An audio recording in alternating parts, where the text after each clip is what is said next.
ಜನ್ಮಾದ್ಯಸ್ಯ ಯತೋನ್ಮಯಾತ್ ಇತರತಶ್ಚಾರ್ಥೇಷ್ವಭಿಜ್ಞಸ್ವರಾಟ್ ತೇನೇ ಬ್ರಹ್ಮ ಹೃದಯಾದಿಕವಯೇ ಮುಹ್ಯಂತಿ M ಸೂರಯಃ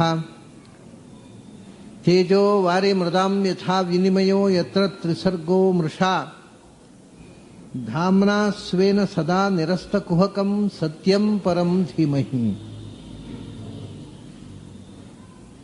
ನನ್ನ ಅಧ್ಯಾತ್ಮ ಬಂಧುಗಳೇ, ರಹುಗಣನ ಮೇನೆಯನ್ನು, ಪಾಲಕಿಯನ್ನು ಹೊತ್ತುಕೊಂಡು ಹೋಗ್ತಾ ಇದ್ದಂಥ ನಾನು ಮುಂದೆ ಅಂತ ಬಂದು ಹೊತ್ತುಕೊಂಡು ತಿರುಗುತ್ತಿದ್ದರೋ ಅಂಥ ಭರತ ಚಕ್ರವರ್ತಿ ಈಗ ಒಬ್ಬ ಸಣ್ಣ ಸಿಂಧು ಸೌವೀರ ದೇಶ ಅಂದರೆ ಒಂದು ಪುಟ್ಟ ಪ್ರದೇಶ, ಅದು ನಾವೀಗ ಸಿಂಧು ಕಣಿವೆಯ ಭಾಗದಲ್ಲಿ ಇರತಕ್ಕಂಥ ಒಂದು ಪ್ರದೇಶ, ಒಂದು ಪುಟ್ಟ ಪ್ರದೇಶದ ರಾಜನಾದ ರಹುಗಣನ ಪಾಲಕಿಯನ್ನು ಹೊತ್ತುಕೊಂಡು ಹೋಗ್ತಾ ಇದ್ದಾನೆ. ರಹುಗಣ ಬೈದ ಅವನನ್ನು, ನಿನಗೆ ಎಚ್ಚರ ಇಲ್ಲ ಅಂತ. ಆ ಬೈದ ಮಾತುಗಳಿಗೆಲ್ಲ ಅವನು ಉತ್ತರ ಕೊಟ್ಟದ್ದನ್ನು ಒಂದು ಮೊನ್ನೆ ನಾವು ನೋಡಿದೆವು. ಇನ್ನೊಂದು ಮಾತು ಹೇಳಿದ, ಅವನು ಏನು ಹೇಳಿದ್ರು ಪ್ರತಿಕ್ರಿಯೆ ಇಲ್ಲ, ಸುಮ್ಮನೆ ಹೋಗ್ತಾ ಇದ್ದಾನೆ, ಮಾತಿಗೆ ಉತ್ತರವೂ ಇಲ್ಲ, ಏನೂ ಇಲ್ಲ, ಮಾತು ಬರುತ್ತೋ ಇಲ್ಲೋ ಅಂತ ಸಂದೇಹ ಆಗುವಷ್ಟು ಮೌನವಾಗಿ ಹೋಗ್ತಾ ಇದ್ದಾನೆ. ಆವಾಗ ಅವನು ಹೇಳ್ತಾನೆ, ನೀನು ಏನಯ್ಯ, ನೀನು ಜೀವ ಇದೆಯೋ ಸತ್ತಿದ್ಯೋ ಅಂತ ಕೇಳ್ತಾನೆ ಸಿಟ್ಟಿನಲ್ಲಿ ರಾಜ. ಜೀವನ್ಮೃತ ಅಂತ, ನೀನು ಬದುಕಿದ್ಯೋ ಸತ್ತಿದ್ಯೋ, ಅಥವಾ ನೀನು ನಡೆದಾಡುವ ಹೆಣವೋ? ಏನು ಮಾತಿಗೆ ಒಂದು ಚೆನ್ನಾಗಿ ಪಾಲಕಿ ಹಿಡ್ಕೊ ಅಂದರೆ ಅದೂ ಇಲ್ಲ, ಅಥವಾ ಯಾಕೆ ಹಿಡ್ಕೊಳ್ಳಿಕ್ಕೆ ಆಗ್ತಾ ಇಲ್ಲ, ಮಾತಾಡ್ಬೇಕು ಅದೂ ಇಲ್ಲ, ಏನು ನೀನೇನು ನಡೆದಾಡುವ ಹೆಣವೋ ಅಥವಾ ಬದುಕಿದ್ಯೋ ಅಂತ ಸಿಟ್ಟಿನಲ್ಲಿ ಜೀವನ್ಮೃತಸ್ತ್ವಂ ಅಂತ ಹೇಳಿಬಿಟ್ಟಿದ್ದ ರಾಜ. ಅದನ್ನು ಕೇಳಿಸ್ಕೊಂಡು ಅವನು ಹೇಳ್ತಾನೆ, ಜೀವನ್ಮೃತತ್ವಂ ನಿಯಮೇನ ರಾಜನ್, ಜೀವನ್ಮೃತ ಅಂತ ಹೇಳಿದೆ ಅಲ್ವಾ, ನಾನು ಮಾತ್ರ ಅಲ್ಲ ನೀನೂ ನಡೆದಾಡುವ ಹೆಣ ಅಂದ. ಉತ್ತರ ಅವನದು, ನಾನು ಅಷ್ಟೇ ಅಲ್ಲ, ನೀನು ಕೂಡ ನಡೆದಾಡುವ ಹೆಣವೇ, ನಾವು ಎಲ್ಲರೂ ನಡೆದಾಡುವ ಹೆಣಗಳು ಅಂತ. ಜೀವನ್ಮೃತತ್ವಂ ನಿಯಮೇನ ರಾಜನ್ ಅಂತ. ಬದುಕು ಮತ್ತು ಸಾವು ಅನ್ನೋದು ಯಾರಿಗೆ?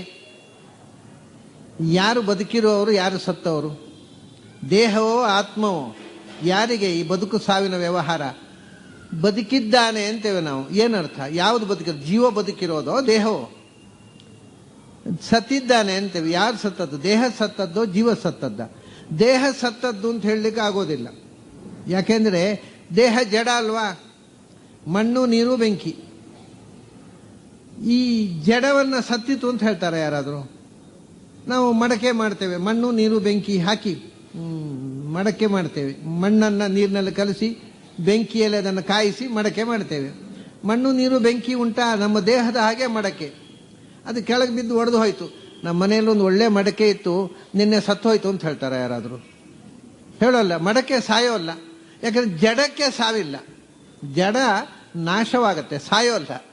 ಯಾರು ಹೇಳೋಲ್ಲ ಮಡಕೆ ಸತ್ತಿತು, ಅಥವಾ ನಾವು ಬಟ್ಟೆ ಹರಿದು ಹೋದರೆ ಬಟ್ಟೆ ನಿನ್ನೆ ಸತ್ತು ಹೋಯ್ತು, ಯಾರು ಹೇಳೋಲ್ಲ. ಹಾಗಾದರೆ ಸಾವು ಜಡಕ್ಕೆ ಇಲ್ಲ, ಜಡಕ್ಕೆ ಸಾವನ್ನು ಶಬ್ದವನ್ನು ಬಳಸೋಲ್ಲ. ಚೇತನಕ್ಕೆ ಸಾವೇ ಇಲ್ಲ ಅಂತೀರಿ ನೀವು, ಮತ್ತು ಯಾರು ಸಾಯೋದು ಯಾರು ಬದುಕೋದು ಅಂತ. ಆಮೇಲೆ ಸ್ವಲ್ಪ ಮಾತಾಡುವಾಗ ತಲೆ ಖರ್ಚು ಮಾಡಿ ವಿಚಾರ ಮಾಡಿ ಮಾತಾಡಬೇಕು. ಜೀವನ್ಮೃತ ಅಂದರೆ ಏನು? ಬದುಕಿರುವವರು ಯಾರು? ದೇಹ ಸತ್ತಿದೆ ಹೇಳಲಿಕ್ಕೆ ದೇಹಕ್ಕೆ ಜಡ ಸಾಯೋದಿಲ್ಲ, ಚೇತನಕ್ಕೆ ಸಾವೇ ಇಲ್ಲ. ಆದ್ದರಿಂದ ಏನು ಹೇಳಬೇಕು? ಹುಟ್ಟುವುದು ಅಂತಂದರೆ ಚೇತನ ಜಡದ ಒಳಗೆ ಸೇರಿಕೊಳ್ಳುವುದು. ಸಾಯೋದು ಅಂದರೆ ಚೇತನ ಜಡದಿಂದ ಹೊರಕ್ಕೆ ಬರುವುದು ಅಷ್ಟೇ, ಬೇರೆ ಏನೂ ಇಲ್ಲ. ಜಡವೂ ಸಾಯೋಲ್ಲ, ಚೇತನವೂ ಸಾಯೋಲ್ಲ. ಆ ಜಡ ಚೇತನಗಳ ಸಮಾಗಮವೇ ಹುಟ್ಟು. ಜಡ ಶರೀರದ ಒಳಗೆ ಜೀವ ಸೇರಿಕೊಳ್ಳುವುದು ಹುಟ್ಟು, ಜಡ ಶರೀರದಿಂದ ಜೀವ ಹೊರಕ್ಕೆ ಬರುವುದು ಸಾವು ಅಷ್ಟೇ. ಹುಟ್ಟು ಸಾವು ಅಂದರೆ ದೇಹದ ಸಂಯೋಗ ವಿಯೋಗ ಅಷ್ಟೇ, ಯಾವುದು ಹುಟ್ಟುವುದಿಲ್ಲ, ಯಾವುದು ಸಾಯೋದು ಇಲ್ಲ. ಅಂದರೆ ನಾವು ಅಂತತಃ ಹುಟ್ಟು ಮತ್ತು ಸಾವು ಅಂತಂದರೆ ಒಂದು ಬದಲಾವಣೆ ಅಷ್ಟೇ, ಮೆಟಮಾರ್ಫಾಸಿಸ್, ಒಂದು ಬದಲಾವಣೆ. ಏನು ಬದಲಾವಣೆ? ಮೊದಲು ಕಾಣುವ ದೇಹ ಇರಲಿಲ್ಲ, ಬಂತು, ಅದೊಂದು ಬದಲಾವಣೆ, ಹುಟ್ಟಿದ ಅಂತ ಹೇಳಿದೆವು. ಕಾಣುವ ದೇಹ ಇತ್ತು, ಹೋಯಿತು, ಅದೊಂದು ಬದಲಾವಣೆ ಆಯಿತು, ಸತ್ತ ಅಂತ ಹೇಳಿದೆವು. ಹಾಗಾದರೆ ಸಾಯುವುದು ಹುಟ್ಟುವುದು ಅಂದರೆ ಒಂದು ಬದಲಾವಣೆ, ಇದ್ದ ಸ್ಥಿತಿಯಿಂದ ಬದಲಾವಣೆ ಅಷ್ಟೇ. ಹಾಗಾದರೆ ಬದಲಾವಣೆಯೇ ಹುಟ್ಟು, ಬದಲಾವಣೆಯೇ ಸಾವು ಅಂದರೆ ಹುಟ್ಟು ಅಂದರೂ ಒಂದು ಥರದ ಬದಲಾವಣೆ, ಹುಟ್ಟು ಅಂದರೆ ಸಾವು ಅಂದ್ರೆ ಒಂಥರದ ಬದಲಾವಣೆ. ಅರ್ಥಾತ್ ಸಾಯುವುದು ಅಂದರೆ ಒಂಥರ ಹುಟ್ಟೋದು, ಹುಟ್ಟುವುದು ಅಂದರೆ ಒಂಥರ ಸಾಯೋದು. ವ್ಯತ್ಯಾಸ ಇಲ್ಲ. ಹುಟ್ಟುವುದು ಅಂದರೆ ಸಾಯುವುದು ಅಂದರೂ ಶಾಸ್ತ್ರೀಯ ಪರಿಭಾಷೆಯಲ್ಲಿ ಒಂದೇ ಅರ್ಥ, ಬದಲಾವಣೆ ಹೊಂದುವುದು ಅಂತ. ಆದ್ದರಿಂದ ಎಲ್ಲರೂ ನೀನೇನು ಮತ್ತೆ ಜೀವನ್ಮೃತ ಅಲ್ಲೇನು? ಜೀವನ್ಮೃತತ್ವ ನಿಯಮೇನ ರಾಜನ್. ದೇಹದ ಸಂಯೋಗ ಆದಾಗ, ದೇಹಕ್ಕೆ ಚೈತನ್ಯದ ಸಂಯೋಗ ಆದಾಗ ಹುಟ್ಟಿತು ಅಂತ ಹೇಳ್ತೇವೆ, ಜೀವಂತವಾಗಿದೆ ಅಂತ. ಚೈತನ್ಯದ ವಿಯೋಗ ಆದಾಗ ಹೋಯಿತು ಅಂತ ಹೇಳ್ತೇವೆ ಅಷ್ಟೇ. ಇದು ಎಲ್ಲ ಕಡೆ ನಡೆಯುವಂತಹ ಕ್ರಿಯೆ. ಅಂದರೆ ನೀನು ಕೂಡ ನಿನ್ನ ಈ ದೇಹ ಜಡವೇ, ಅದು ಜೀವಂತವಾಗಿಲ್ಲ. ದೇಹದೊಳಗೆ ಚೇತನ ಇದೆ, ಅದು ಚೇತನವೇ, ಅದು ಜೀವಂತವಾಗಿಯೇ ಇದೆ, ಹೊರಗೆ ಹೋದರೂ ಜೀವಂತವೇ. ಅದರಿಂದ ಜೀವದ ವಿವಕ್ಷೆಯಿಂದ ನೀನು ಬದುಕಿದ್ದೀಯ. ಶರೀರದ ವಿವಕ್ಷೆಯಿಂದ ಶರೀರಕ್ಕೆ ಜೀವ ಇಲ್ಲ, ಶರೀರದಲ್ಲಿ ಜೀವ ಇದೆ, ಶರೀರಕ್ಕೆ ಜೀವ ಇಲ್ಲ. ಅದರಿಂದ ಶರೀರ, ಮಣ್ಣು, ನೀರು, ಬೆಂಕಿ ಯಾವಾಗಲೂ ಮೃತವೇ, ಜೀವ ಯಾವಾಗಲೂ ಜೀವತ್ತೆ. ಅದರಿಂದ ಜೀವಂತವಾದ ಚೈತನ್ಯವುಳ್ಳ ಮಣ್ಣು, ನೀರು, ಬೆಂಕಿ ಅಂದರೆ ಜೀವನ್ಮೃತ ಅಂತಲೇ ಹೆಸರು. ಪ್ರತಿಯೊಬ್ಬನೂ ಕೂಡ ನಡೆದಾಡುವ ಹೆಣ. ಜೀವನ್ಮೃತತ್ವ ನಿಯಮೇನ. ನೀನು ಪಾಲಕಿಯಲ್ಲಿ ಕೂತವ ಜೀವಂತವಾಗಿದ್ದಿ ಅಂತ ತಿಳ್ಕೊಂಡಿದ್ದೆ, ನೀನು ಒಂದು ಹೆಣವೇ ಅಂತ. ಜೀವನ್ಮೃತತ್ವ ನಿಯಮೇನ ರಾಜನ್. ಎಲ್ಲ ನಡೆದಾಡುವ ಪ್ರಾಣಿಗಳು ಕೂಡ ಒಂದು ಅರ್ಥದಲ್ಲಿ ಬದುಕಿದ್ದಾವೆ, ಒಂದು ಅರ್ಥದಲ್ಲಿ ಸತ್ತಿದ್ದಾವೆ. ಅರ್ಧ ಸತ್ತಿದ್ದಾವೆ, ಅರ್ಧ ಬದುಕಿದ್ದಾವೆ. ದೇಹದ ಅಂಶದಲ್ಲಿ ಬದುಕು ಇಲ್ಲ, ಜೀವದ ಅಂಶದಲ್ಲಿ ಇದೆ. ಅದರಿಂದ ಜೀವದ ಅಂಶದಲ್ಲಿ ಜೀವನ್, ದೇಹದ ಅಂಶದಲ್ಲಿ ಮೃತ. ಯಾರಿಗೂ ಅಪವಾದ ಇಲ್ಲ. ನನಗೊಬ್ಬನಿಗೆ ಯಾಕೆ ಹೇಳ್ತೀಯ ಜೀವನ್ಮೃತ ಅಂತ? ನಿನ್ನ ಈ ಪಾಲಕಿ ಹೊರೋ ಇವರು ಜೀವನ್ಮೃತ ಅಲ್ವಾ? ಮೇಲೆ ಕೂತ ನೀನು ಜೀವನ್ಮೃತ ಅಲ್ವಾ? ಎಲ್ಲರೂ ಜೀವನ್ಮೃತರೇ. ಯಾಕೆಂದ್ರೆ ಆದ್ಯಂತವದ್ಯದ್ ವಿಕೃತಸ್ಯ ದೃಷ್ಟಂ. ಈ ವಿಕಾರಕ್ಕೆ ಒಳಗಾಗತಕ್ಕಂಥ ಶರೀರ ಉಂಟಲ್ಲ, ವಿಕೃತ ಅಂದರೆ ನಾನು ವಿಕೃತಿ, ವಿಕಾರ ಅಂದರೆ ಬದಲಾವಣೆ, ಸಬ್ಜೆಕ್ಟ್ ಟು ಮೆಟಮಾರ್ಫಾಸಿಸ್. ಬದಲಾವಣೆಗೊಳ್ಳುವ, ಬದಲಾಗುತ್ತಾ ಇರುವ ವಿಕಾರಗಳಿಗೆ ಅವಕಾಶ ಇರತಕ್ಕಂಥ ಎಲ್ಲ ವಸ್ತುಗಳಿಗೂ ಆದ್ಯಂತವತ್ತು ಅಂತ. ಆ ವಿಕಾರ ಬದಲಾವಣೆ ಅಂದರೆ ಏನು? ಒಂದಿದ್ದದ್ದು ಹೋಗಿ ಮತ್ತೊಂದು ಬರುವುದು. ಆದ್ದರಿಂದ ಅದಕ್ಕೆ ಆದಿ ಇದೆ, ಅದಕ್ಕೆ ಅಂತ ಇದೆ. ಯಾವುದು ವಿಕಾರ ಉಳ್ಳದ್ದೋ ಅದಕ್ಕೆ ಆದಿ ಇದೆ, ಅದಕ್ಕೆ ಅಂತ ಇದೆ. ಹಾಗಾಗಿ ದೇಹ ಯಾವಾಗಲೂ ಆದ್ಯಂತವತ್ತು. ಅನಾದಿಯಾದ ದೇಹ ಅಲ್ಲೇ ಅಲ್ಲ, ಯಾರದ್ದು ಅಲ್ಲ, ನಂದು ಅಲ್ಲ, ನಿಂದು ಅಲ್ಲ. ನೀನು ಒಂದು ದಿವಸ ಹುಟ್ಟಿದ್ದಿ, ಅದರ ಮುಂಚೆ ನಿನ್ನ ದೇಹ ಇರಲಿಲ್ಲ. ನೀನು ಒಂದು ದಿವಸ ಸಾಯ್ತಿ, ಅದ್ರ ಮುಂದೆ ನಿನ್ನ ದೇಹ ಇರೋಲ್ಲ.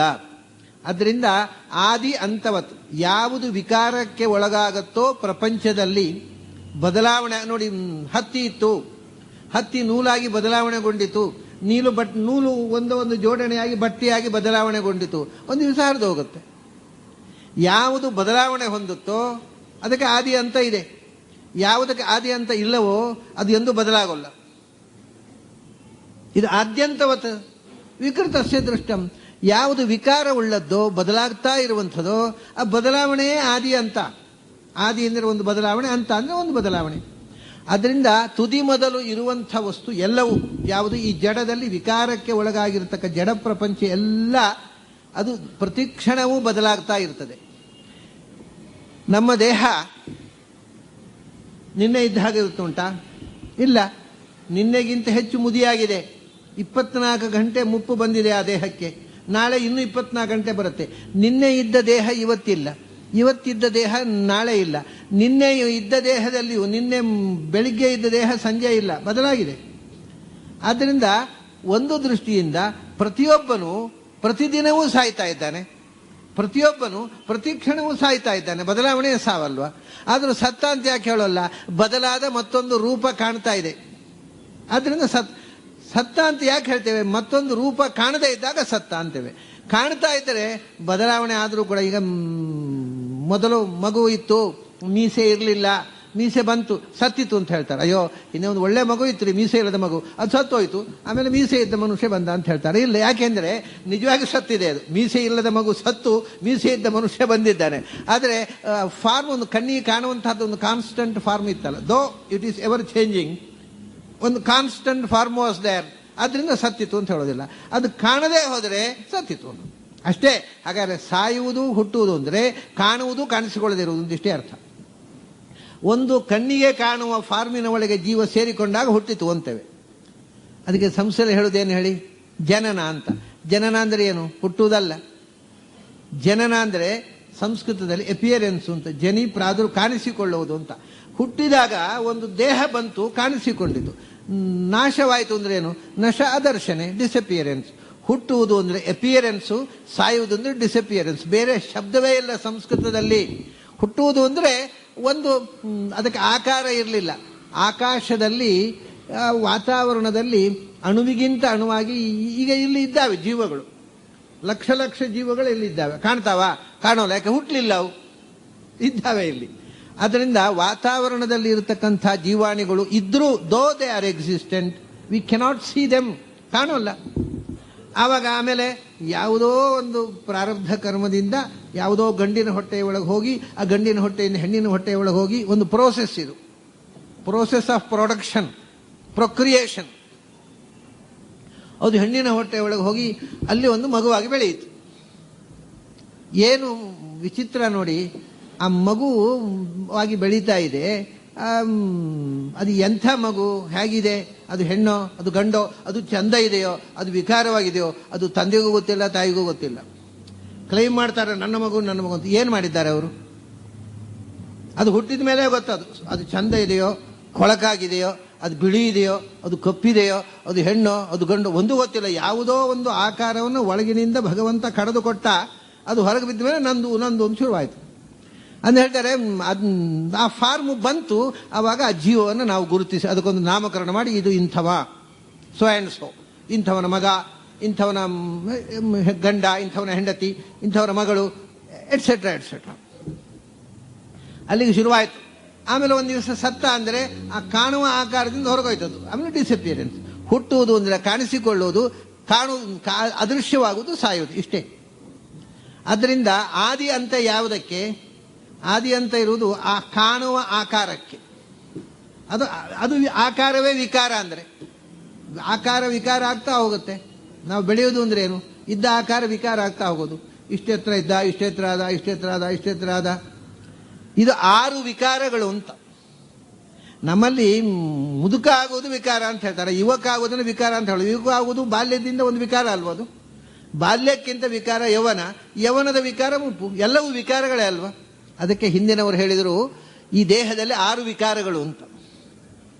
ಬೆಳವಣಿಗೆಯ ಹಂತ, ಮನುಷ್ಯನ ಬದುಕಿನಲ್ಲಿ 6 ವಿಕಾರಗಳಾಗ್ತವೆ ಅಂತ. ಒಂದು ಅಸ್ಥಿ, ಮತ್ತೆ ಜಾಯತೆ, ವಿಪರಿಣಮತೆ, ವರ್ಧತೆ, ಅಪಕ್ಷೀಯತೆ, ನಶ್ಯತಿ. ಅಸ್ಥಿ, ಜಾಯತೆ, ವಿಪರಿಣಮತೆ, ವರ್ಧತೆ, ಅಪಕ್ಷೀಯತೆ, ನಶ್ಯತಿ ಅಂತ. ಇವು 6 ವಿಕಾರಗಳು. ಮೊದಲು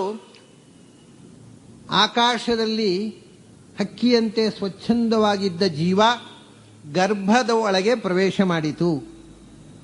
ಅದು ಒಂದು ವಿಕಾರ, ಅದು ಮೊದಲನೇ ವಿಕಾರ. ಆಕಾಶದಲ್ಲಿ ಸ್ವಚ್ಛಂದವಾಗಿದ್ದದ್ದು ಆ ಒಂದು ಕೊಳಕು ಗರ್ಭಕೋಶದೊಳಗೆ ಪ್ರವೇಶ ಮಾಡಿ ಕತ್ತಲೆ ಮನೆಯಲ್ಲಿ ಸಿಕ್ಕಾಕೊಂಡಿತು. ಆಮೇಲೆ 9 ತಿಂಗಳಾದ ಮೇಲೆ ಮತ್ತೊಂದು ವಿಕಾರ, ಒಳಗೆ ಇದ್ದದ್ದು ಕತ್ತಲೆ ಕೋಣೆಯಲ್ಲಿದ್ದದ್ದು ಬೆಳಕಿಗೆ ಬಂತು, ಭೂಮಿಗೆ ಬಿತ್ತು. 2ನೇ ವಿಕಾರ ಆಯಿತು. 2ನೇ ವಿಕಾರ. 3ನೇ ವಿಕಾರ ಏನು? ವರ್ಧತೆ, ಬೆಳೀಲಿಕ್ಕೆ ಶುರುವಾಯಿತು. ಇಷ್ಟೇ ಇತ್ತು, ಅದು ಇಷ್ಟೆತ್ರ ಆಯಿತು, ಇಷ್ಟೆತ್ರ ಆಯಿತು, ಇಷ್ಟೆತ್ರ ಆಯಿತು, ಇಷ್ಟೆತ್ರ ಆಯಿತು, 5 ಆಯಿತು, 6 ಅಡಿ ಆಯಿತು, 6.5 ಅಡಿ ತನಕ ಬೆಳೆಯಿತು. ವರ್ಧತೆ, ಅವಾಗ ಒಂದೊಂದೇ ಅಂಗ ಬೆಳೆಯಿತು. ಹಲ್ಲಿರಲಿಲ್ಲ, ಹಲ್ಲು ಬಂತು. ಮೀಸೆ ಇರಲಿಲ್ಲ, ಮೀಸೆ ಬಂತು. ಏನೇನು ಇಲ್ಲದ್ದೆಲ್ಲ ಎಲ್ಲೆಲ್ಲೇ ಬರಲಿಕ್ಕೆ ಶುರುವಾಯಿತು. ಆಮೇಲೆ ಬಂತು, ಇದು ಒಂದು ವಿಕಾರ ಆಯಿತು. ಆಮೇಲೆ ಅಪಕ್ಷೀಯತೆ, ಬೆನ್ನು ನೆಟ್ಟಗಿತ್ತು, ಬಗ್ಲಿಕ್ಕೆ ಶುರುವಾಯಿತು. ತಲೆ ಕಪ್ಪಿತ್ತು, ಬೆಳ್ಳಗಾಗಲು ಶುರುವಾಯಿತು. ಹಲ್ಲು ಬಂತು, ಉದುರ್ಲಿಕ್ಕೆ ಶುರುವಾಯಿತು. ಸಾಫ್ಟ್ ಸ್ಕಿನ್ ಇತ್ತು, ರಿಂಕಲ್ಸ್ ಬರ್ಲಿಕ್ಕೆ ಶುರುವಾಯಿತು. ಈ ಮೀಸೆ ಹಣ್ಣಾಗಲಿಕ್ಕೆ ಶುರುವಾಯಿತು. ತಲೆ ಎಲ್ಲ ಒಂದೊಂದು ಅಪಕ್ಷೀಯತೆ, ಅದೊಂದು ವಿಕಾರ ಶುರುವಾಯಿತು. ಕೊನೆಗೆ ಇದು 6ನೇ ವಿಕಾರ ಏನು ಅಂದರೆ ನಶ್ಯತಿ, ಹಿ ಡಿಸಪಿಯರ್ಸ್. ಒಂದು ದಿವಸ ಅವರು ಹೊರಟು ಹೋದ್ರು ಅಂತ ಪೇಪರ್ನಲ್ಲಿ ಸುದ್ದಿ ಬರುತ್ತೆ. ಅವು ಸ್ವಲ್ಪ ಪಾಪ್ಯುಲರ್ ಆಗಿದ್ರೆ ಪೇಪರ್ನಲ್ಲಿ ಬರೋಲ್ಲ. ಈ 6 ವಿಕಾರಗಳೇ ಲೈಫ್ ಅಂತಂದ್ರೆ ಅಂತ. ಅದನ್ನು ಹೇಳೋದು ಆದ್ಯಂತವತ್ತು ಎದ್ದು ವಿಕೃತಸ್ಯ. ಈ 6 ವಿಕಾರಗಳಿಗೆ ಒಳಗಾಗಿರತಕ್ಕಂಥ ವಸ್ತು ಯಾವುದಿದೆ ಅದಕ್ಕೆ ಆದಿ ಇದೆ, ಅಂತ ಇದೆ. ಆದರೆ ವಿಕಾರವೇ ಇಲ್ಲದ ಆತ್ಮಕ್ಕೆ ಆದಿಯೂ ಇಲ್ಲ, ಅಂತವೂ ಇಲ್ಲ. ಆತ್ಮ ಈ ಆದಿ ಅಂತ ಉಳ್ಳ ವಸ್ತುವಿನ ಒಳಗೆ ಸೇರಿಕೊಂಡದ್ದರಿಂದ ಅದಕ್ಕೆ ಆದಿ ಇದೆ, ಹುಟ್ಟಿತು ಅಂತ, ಅಂತ ಇದೆ, ಸತ್ತಿತು ಅಂತ. ಇಷ್ಟೇ ವಿಷಯ. ಆದ್ದರಿಂದ ಯಾವುದೇ ಒಬ್ಬ ವ್ಯಕ್ತಿಯಲ್ಲಿ ಆದಿ ಅಂತ ಇರುವುದು ದೇಹಕ್ಕೆ, ಅದು ಯಾವಾಗಲೂ ಮೃತವೇ. ಅದು ಆದಿ ಅಂತ ಹೇಳಿದ್ರೆ ಆತ್ಮಕ್ಕೆ, ಅದು ಯಾವಾಗಲೂ ಜೀವಂತವೇ. ಅದರಿಂದ ದೇಹ ಮತ್ತು ಆತ್ಮ ಅಂದರೆ ಸತ್ತ ಜಡ, ನಾಶವಾದ ಮೃತವಾದ ಜಡ ಮತ್ತು ಬದುಕಿರತಕ್ಕಂಥ ಚೈತನ್ಯದ ಸಮಾಗಮ ಅಷ್ಟೇ. ಬಹಳ ಅಂದರೆ ಆದ್ಯಂತವದ್ಯದ್ ವಿಕೃತ ದೃಷ್ಟಂ. ಅಲ್ಲಪ್ಪ, ಅದಲ್ಲ ನಾನು ಹೇಳೋದು. ಅದಿರ್ಬೋದು. ಜೀವನ್ಮೃತ ಅಂತ ನಾನು ಬೈದಾಗ ನೀನು ಭಾರಿ ವೇದಾಂತ ಮಾತಾಡ್ತಿ. ಎಲ್ಲರೂ ಜೀವನ್ಮೃತರೆ, ನೀನು ಕೂಡ ಜೀವನ್ಮೃತ. ನಿನ್ನಲ್ಲಿ ಜಡ ಭಾಗಕ್ಕೆ ಜೀವನ ಇಲ್ಲ, ಚೇತನಕ್ಕೆ ಮೃತಿ ಇಲ್ಲ, ಅದರಿಂದ ಎಲ್ಲರೂ ಜೀವನ್ಮೃತರು. ಇದು ಸುಮ್ಮನೆ ಆರ್ಗ್ಯುಮೆಂಟ್ ಸೇಕೆ ಆಡುವ ಮಾತುಗಳು. ಇವಾಗ ನಾನು ಬದುಕಿದ್ದೇನೋ ನೀನು ಬದುಕಿದ್ದೇನೋ ಅನ್ನೋ ಪ್ರಶ್ನೆ ಅಲ್ಲ, ಹೇಗೆ ಬದುಕಿದ್ದೇವೆ ಅನ್ನೋದು ಪ್ರಶ್ನೆ. ನಾನು ರಾಜ, ನೀನು ನನ್ನ ಸೇವಕ, ನನ್ನ ದಾಸ. ನಾನು ಹೇಳಿದಾಗ ಕೇಳಬೇಕಾದವ, ನೀನು ಹೇಳಿದಾಗ ನಾನು ಕೇಳಬೇಕಾದ ಅಗತ್ಯ ಇಲ್ಲ. ಈ ಡಿಫರೆನ್ಸ್ ಆದರೂ ಉಂಟಾ? ಜೀವನ್ಮೃತ ಇರಬಹುದು, ನಾನು ಜೀವನ್ಮೃತ, ನೀನು ಜೀವನ್ಮೃತ ಇರಬಹುದು. ಆದರೆ ನಾನು ನಿನ್ನನ್ನು ನಿಯಂತ್ರಿಸಬಲ್ಲೆ, ನಿನಗೆ ಆಜ್ಞೆ ಮಾಡಬಲ್ಲೆ, ನಿನಗೆ ನಾನು ಸ್ವಾಮಿ, ನೀನು ನನಗೆ ಸೇವಕ. ಈ ಸ್ವಸ್ವಾಮಿ ಭಾವ ಇದು ವ್ಯವಹಾರದಲ್ಲಿ ಉಂಟೋ ಇಲ್ಲೋ? ಅಂದ ಸತ್ತಿರೋದು ಬದುಕಿದೋ ಮೇಲೆ ನಾನು ಪಾಲಕಿಯಲ್ಲಿ ಕೂಡಬಲ್ಲೆ, ನೀನು ಕೂಡಲಾರೆ. ನೀನು ಹೊರಬಲ್ಲೆ ಅಷ್ಟೇ. ನಾನು ಪಾಲಕಿ ಹೊರುವ ಅಗತ್ಯ ಇಲ್ಲ, ನಾನು ಕೂಡಬೇಕು. ನಾನು ನಿನಗೆ ಆಜ್ಞೆ ಮಾಡಬೇಕು, ನೀನು ನಾನು ಹೇಳಿದಾಗ ಕೇಳಬೇಕು. ಇದು ಪ್ರಕೃತಿ ನಿಯಮ. ಅದರಿಂದ ನನ್ನಲ್ಲಿ ಸ್ವಾಮಿತ್ವ ಇದೆ, ನಿನ್ನಲ್ಲಿ ಭೃತ್ಯತ್ವ ಇದೆ. ನಾನು ನೀನು ಒಂದೇ ಅಂತ ನೀನು ಹೇಳಿದ್ರೆ ಹೇಗಾಗತ್ತೆ? ನೀನು ಜೀವನ್ಮೃತ, ನಾನು ಜೀವನ್ಮೃತ, ನಿನಗೂ ನನಗೂ ಏನು ವ್ಯತ್ಯಾಸ ಅಂದರೆ ಇದು ವ್ಯತ್ಯಾಸ. ನಾನು ನಿನ್ನನ್ನು ಆಜ್ಞೆ ಮಾಡಿ ನಿಯಂತ್ರಿಸಬಲ್ಲೆ, ನೀನು ನಾನು ಹೇಳಿದ್ದನ್ನು ಮಾಡಬೇಕಷ್ಟೇ, ನಿನಗೆ ಯಾವ ಹಕ್ಕೂ ಇಲ್ಲ. ಸ್ವಸ್ವಾಮಿ ಭಾವ. ಅವನು ಕೇಳ್ತಾನೆ, ಹೌದಾ, ನಿನಗೆ ಸತ್ಯ ಹೇಳಿದರೆ ಬೇಜಾರಾಗತ್ತೆ. ಏನು ಗೊತ್ತುಂಟ? ನೀನು ಸ್ವಾಮಿ ಅಂತ ಹೇಳಿದಿ, ನಾನು ಭೃತ್ಯ ಅಂತ. ನೀನು ಯಾವಾಗದಿಂದ ಸ್ವಾಮಿ ಆದ್ದು? ಹಿಂದಕ್ಕೆ ಹೋದರೆ ಅವನಿಗೆ ಹಿಂದಿನ ನೆನಪಾಗತ್ತೆ. ಹಿಂದೆ ನಾನು ಸ್ವಾಮಿ ಆಗಿದ್ದೆ, ನೀನು ಭೃತ್ಯ ಆಗಿದ್ದೆ ಅಲ್ವಾ? ಹಿಂದಿನ ಜನ್ಮದಲ್ಲಿ ನಾನು ಭರತ ಚಕ್ರವರ್ತಿ ಆಗಿದ್ದೆ, ನೀನು ಪಾಲಕಿ ಹೊತ್ತಿದ್ದೆ ಅಲ್ವಾ? ಯಾವುದು ಸತ್ಯ ಇದರಲ್ಲಿ? ಹಿಂದಿನ ಜನ್ಮದಲ್ಲಿ ನಾನು ಸ್ವಾಮಿ ಆದದ್ದು ಸತ್ಯವೋ, ಈ ಜನ್ಮದಲ್ಲಿ ನಾನು ಭೃತ್ಯ ಆದದ್ದು ಸತ್ಯವೋ? ಅಥವಾ ಹಿಂದಿನ ಜನ್ಮದಲ್ಲಿ ನೀನು ಭೃತ್ಯ ಆದದ್ದು ಸತ್ಯವೋ, ಈ ಜನ್ಮದಲ್ಲಿ ನೀನು ಸ್ವಾಮಿ ಆದದ್ದು ಸತ್ಯವೋ? ಈ ಸ್ವಾಮಿ ಭಾವ ಅನ್ನೋದು ಯಾವುದು ಸತ್ಯ? ಅದು ಪರ್ಮನೆಂಟ್ ಅಲ್ಲಲ್ಲ, ಆದ್ಯಂತವತ್ತು ತಗೊಂಡವನು. ಅದಕ್ಕೆ ತುದಿ ಇದೆ, ಕೊನೆ ಇದೆ. ಸ್ವಾಮಿತ್ವ ಪರ್ಮನೆಂಟ ನಿನಗೆ? ಹಿಂದಿನ ಜನ್ಮದಲ್ಲಿ ಸ್ವಾಮಿ ಆಗಿದ್ಯಾ ನೀನು, ಹೋಗ್ಕೊಳ್ಳಿ. ಈ ಜನ್ಮದಲ್ಲಿ ನೀನು ಸ್ವಾಮಿ ಆದದ್ದು ಯಾವಾಗ? ನಿನ್ನ ಅಪ್ಪ ಸತ್ತ ಮೇಲೆ ನಿನ್ನನ್ನು ಸಿಂಹಾಸನ ಕೂಡಿಸಿದಾಗ. ಅದರ ಮುಂಚೆ ನೀನು ನನ್ನ ಹಾಗೆ ಒಬ್ಬ ಪಡ್ಡೆ ಹುಡುಗ. ಅಂದ್ರೆ ಸ್ವಸ್ವಾಮಿ ಭಾವ ಧ್ರುವ, ಇದು ಪರ್ಮನೆಂಟಾ? ಇದು ಆದ್ಯಂತವತ್ತು. ಆಮೇಲೆ ನಾಳೆ ನೀನು ಸ್ವಾಮಿ ಆಗಿರ್ತೀನಿ ಗ್ಯಾರಂಟಿ ಏನು? ನಾನು ನನ್ನ ಸ್ನೇಹಿತರನ್ನೆಲ್ಲ ಸೇರಿಸ್ಕೊಂಡು ಒಂದು ಸೈನ್ಯ ತಯಾರು ಮಾಡಬಹುದು. ನಾನು ನಿನ್ನ ಮೇಲೆ ಯುದ್ಧ ಸಾರಬಹುದು. ಯುದ್ಧದಲ್ಲಿ ನೀನು ಸೋಲ್ಬಹುದು. ಸೋತ್ರೆ ನಾನು ಸಿಂಹಾಸನ ಕೂಡ್ತೇನೆ, ನಾನು ಪಲ್ಲಕ್ಕಿಯಲ್ಲಿ ಹೊರಲಿಕ್ಕೆ ನೀನು. ಅದೇ ನಾಳೆ ನೀನು ಪಲ್ಲಕ್ಕಿ ಯಾಕೆ ಹೊರಬಾರದು? ನಿನ್ನ ಮೇಲೆ ಇನ್ನೊಬ್ಬ ಬರ್ತಾನೆ ಸ್ವಾಮಿ, ನಿನಕ್ಕಿಂತ ಬಲಿಷ್ಠ, ನಿನ್ನನ್ನು ಸೋಲಿಸ್ತಾನೆ, ಅವನು ಸ್ವಾಮಿ ಆಗ್ತಾನೆ, ನೀನು ಭೃತ್ಯ ಆಗ್ತಿ. ಯಾವುದು ಸತ್ಯ ಇದರಲ್ಲಿ? ಸ್ವಾಮಿತ್ವ ಸತ್ಯವೋ ಭೃತ್ಯತ್ವವೋ? ಅಂದರೆ ನಿಯತವಾಗಿ ಸ್ವಸ್ವಾಮಿ ಭಾವ ಯಾರಲ್ಲಿಯೂ ಇಲ್ಲ. ಯಾರು ಯಾವತ್ತೂ ಸ್ವಾಮಿ ಆಗ್ಬೋದು, ವೃತ್ತಿನ ಆಗ್ಬೋದು. ಒಂದು ದಿವಸ ಶ್ರೀಮಂತ ಆಗ್ಬೋದು, ಒಂದು ದಿವಸ ಕರೆಕ್ಟ್ ಇಟ್ಕೊಂಡು ಭಿಕ್ಷಾಟನೆ ಮಾಡ್ಬೋದು. ಭಿಕ್ಷಾಟನೆಯು ಪರ್ಮನೆಂಟ್ ಅಲ್ಲ, ಶ್ರೀಮಂತಿಕೆಯು ಪರ್ಮನೆಂಟ್ ಅಲ್ಲ. ದುಡ್ಡಿದ್ದಾಗ ಶ್ರೀಮಂತ, ಹೋದ ಮೇಲೆ ಭಿಕ್ಷಾಟನೆ. ಯಾವಾಗ ಇರುತ್ತೆ ಯಾವಾಗ ಹೋಗುತ್ತೆ ಗೊತ್ತಿಲ್ಲ. ಅದರಿಂದ ನಾನು ಸ್ವಾಮಿ, ನಾನು ಆರ್ಡರ್ ಮಾಡುವ, ನೀನು ಭೃತ್ಯ. ಯಾಕೆ ನಿನಗೆ ಇದನ್ನು ಬರೆದಿಟ್ಟು ಇವನು ಸ್ವಾಮಿಯೇ, ಪರ್ಮನೆಂಟ್ ಸ್ವಾಮಿ, ಇವನು ಪರ್ಮನೆಂಟ್ ಭೃತ್ಯ ಅಂತ ಏನಾದರೂ ಕಾನೂನುಂಟಾ? ಯಾರು ಸ್ವಾಮಿ ಆಗ್ಬೋದು, ಯಾರು ಭೃತ್ಯ ಆಗ್ಬೋದು. ಅದು ಕೂಡ ಹುಟ್ಟು ಸಾವಿನಂತೆ ಜೀವನ್ಮೃತ ಅಂತ ಹೇಳಿದ ಹಾಗೆ ನೀನು ಪರ್ಮನೆಂಟ್ ಸ್ವಾಮಿ ಅಲ್ಲ, ನಾನು ಪರ್ಮನೆಂಟ್ ಭೃತ್ಯ ಅಲ್ಲ.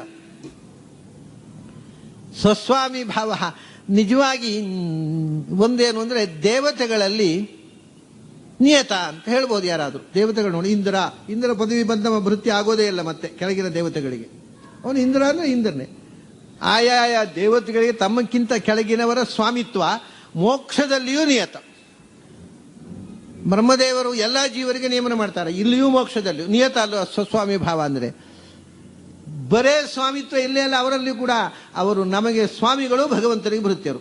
ಅದರಿಂದ ಅವರು ಸ್ವಾಮಿಗಳು ಹೌದು, ಭೃತ್ಯರು ಹೌದು. ಕೇವಲ ಸ್ವಾಮಿಗಳು ಇಲ್ಲೇ ಇಲ್ಲ ಜಗತ್ತಿನಲ್ಲಿ ಯಾರು ಕೂಡ. ದೇವತೆಗಳು ಬರೀ ಸ್ವಾಮಿಗಳಲ್ಲ, ಸ್ವಾಮಿಕಂ ಭೃತ್ಯ. ಭಗವಂತನ ಭೃತ್ಯರು ನಮಗೆ ಸ್ವಾಮಿಗಳು. ದೇವತೆಗಳಲ್ಲಿ ಕನಿಷ್ಠ ನಿಯತವಾದ ಸ್ವಾಮಿತ್ವ ಭೃತ್ಯತ್ವ. ಭಗವಂತನಿಗೆ ಮಾತ್ರ ಭೃತ್ಯರು, ನಮಗೆಲ್ಲ ಭೃತ್ಯರಾಗಲ್ಲ. ಅವರು ನಮಗೆ ಸ್ವಾಮಿಗಳೇ. ಮನುಷ್ಯರಲ್ಲಿ ಅದೂ ಇಲ್ಲ. ನಮಗಿಂತ ನೀಚರಾದವ ನಮಗೆ ಬಾಸ ಕೂತ್ಕೊಳ್ಬೋದು, ಅವನಿಗೆ ನಾವು ಹೋಗಿ ಸಲಾಮ್ ಹೊಳೆಯುವಂಥ ಪ್ರಸಂಗ ಬರಬಹುದು. ಯಾಕಂದರೆ ನಮಗಿಂತ ಮೇಲೆ ಇದ್ದವರು ಹೇಳಿದವನು ಏನಿಲ್ಲ, ಯಾರು ಏನೂ ಆಗ್ಬೋದು. ಹಾಗಾಗಿ ನಾಳೆ ನಿನಕ್ಕಿಂತ ನೀಚನಾದ ಒಬ್ಬ ಪಾಲಕಿಯಲ್ಲಿ ಕೂಡಬಹುದು, ನೀನು ಸೋತವನ ಪಾಲಕಿ ಹೊರಬೇಕಾಗಬಹುದು. ಅಂದ್ರೆ ಸ್ವಸ್ವಾಮಿ ಭಾವ, ನಾನು ವೃತ್ಯ ನೀನು ಸ್ವಾಮಿ ಅಂತಕ್ಕಂಥ ಸಂಬಂಧ ಕೂಡ ಧ್ರುವ ಅಲ್ಲ, ನಿಶ್ಚಯ ಅಲ್ಲ, ಪರ್ಮನೆಂಟ್ ಅಲ್ಲ, ಖಾಯಂ ಆಗಿರುವಂಥದ್ದಲ್ಲ. ಅದು ಇವತ್ತಿದ್ದದ್ದು ನಾಳೆ ಇರೋಲ್ಲ.